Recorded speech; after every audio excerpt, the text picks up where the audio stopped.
બાપુનગર વિસ્તારમાં અસામાજિક તત્વોએ ઓફિસમાં ઘૂસીને વેપારીને ઢોર માર માર્યો. નમસ્કાર મિત્રો, હું વિપુલ પટેલ, શિક્ષાપત્રી સંદેશ ન્યૂઝ સત્યની સાથે. એક નજર આજના મુખ્ય સમાચાર પર. અમદાવાદના પૂર્વ વિસ્તારમાં ફરી એકવાર કાયદો અને વ્યવસ્થાની સ્થિતિ સામે સવાલો ઊભા થયા છે. જેમાં બાપુનગર વિસ્તારમાં આવેલ મહાવીરનગરમાં વેપારી પર 7 જેટલા લોકોએ લાકડીઓ અને પાઇપ વડે હુમલો કરતા ચકચાર મચી જવા પામી છે.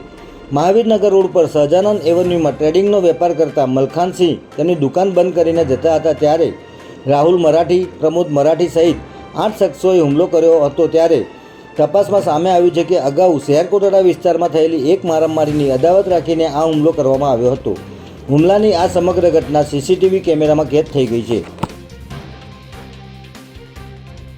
હુમલો કરવા આવેલા શખ્સોએ દંડા મારીને ઓફિસના કાચના દરવાજા પણ તોડી નાખ્યા હતા. ત્યારે બૂમાબૂમ થતાં આસપાસના લોકો ભેગા થઈ ગયા હતા, જેથી તમામ લોકો ત્યાંથી ફરાર થઈ ગયા હતા.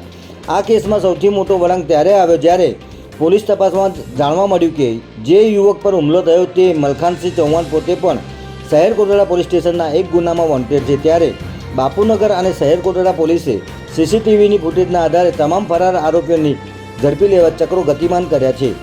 જય હિન્દ, જય ભારત.